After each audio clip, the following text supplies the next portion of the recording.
You've been very critical in recent days of Obamacare, and some of your members have called for repealing it. Do you support repealing Obamacare, and what's your health care plan? We worked on repealing and replacing Obamacare back in 2017. I still have PTSD from the experience.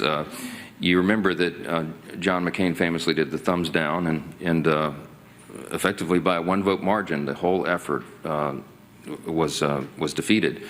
It's a great frustration of mine, and has always been of President Trump's. And we know that American health care needs dramatic reform. The government shutdown is now in its third week, and the chaos coming out of Washington, well, it couldn't make things any clearer. Republicans have no real health care plan. They've got sound bites, empty talking points, and, well, stunts, but nothing for the millions of Americans who actually rely on care. Speaker Mike Johnson's response here, it's not a plan. An admission, maybe, that they're winging it. So they created a red herring. A red herring is a distraction. They decided that they would pick a fight on health care. Well, let me look right into the camera and tell you very clearly, Republicans are the ones concerned about health care. Republicans are the party working around the clock every day to fix health care. This is not talking points for us. We've done it. A big part of the One Big Beautiful Bill, the Working Families Tax Cut, was to fix health care. Health care is broken in America. It's too expensive. The quality of care needs to rise. We need more access for more people, and we have lots of ideas to do that.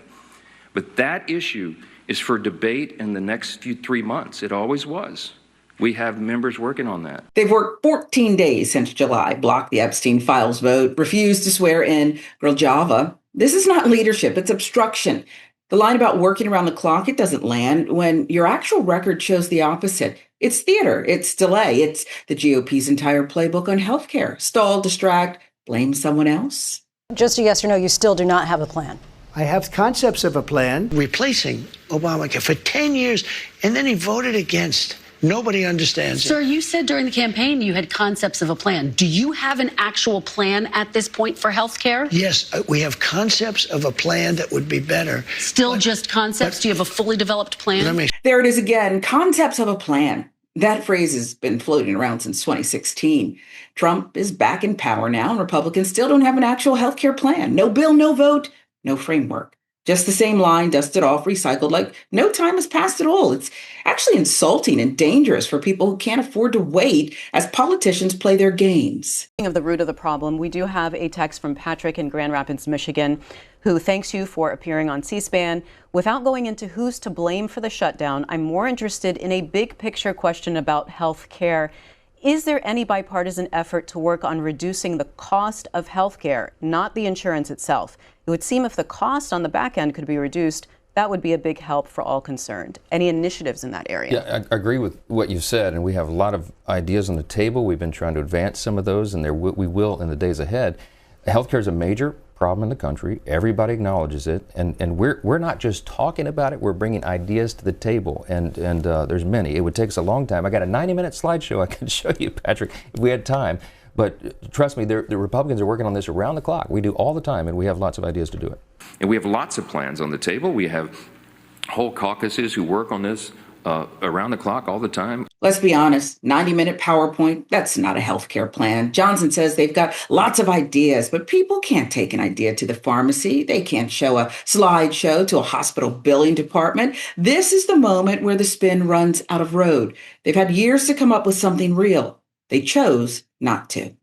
The Republican Party is the party that has the plans to fix it. Can we completely repeal and replace Obamacare? Many of us are skeptical about that now because the roots are so deep. It was really sinister the way, in my view, the way it was created. I believe Obamacare was created to implode upon itself, to collapse upon itself. I think the people who drafted that, the architects of it, knew that it would not be sustainable because their objective was ultimately a single-payer system. They wanted full government control of health care. That's a terrifying prospect for those of us who believe in low-cost, high-quality care. And so we have lots of ideas on how to fix it, but it is very, very complicated. Meanwhile, Democrats led by Hakeem Jeffries, they're not blinking. They're holding the line, demanding that tax credits millions rely on for health coverage stay in place. That's the difference between governing and posturing in this case. One side is protecting access to care. The other, hiding behind a PowerPoint. Because of the Republican refusal to extend the Affordable Care Act tax credits, tens of millions of Americans are about to experience dramatically increased health care costs. What Republicans have done throughout the year, largest cut to Medicaid in American history, hospitals, nursing homes, and community-based health clinics are closing all throughout the country because of what they did in their one big ugly bill. We're facing the largest cut to Medicare, $536 billion in American history, if Congress doesn't act by the end of this year. And on top of all that, people are facing these dramatically increased premiums, copays, and deductibles because of the Republicans' continued refusal to extend the Affordable Care Act tax credits, even though open enrollment starts in just a few weeks. We'll sit down with anyone, anytime, any place to find a bipartisan path forward toward reopening the government. We want to stand with our hardworking federal employees and certainly our men and women in uniform. But we have to enact a spending agreement that actually meets the needs of the American people and at the same time decisively addresses the Republican health care crisis that is devastating people all across the country. As this shutdown drags into its third week, the contrast couldn't be clearer. Republicans are recycling excuses. They're dodging questions and, well, floating vaporware instead of real policy. Democrats are standing firm on something tangible. Health care for millions of Americans. If your big answer to a national health care crisis is still concepts and a slide deck, that's not working around the clock. It's gambling with people's lives. This is not a political game. For millions of families, it could mean the difference between getting care and going without.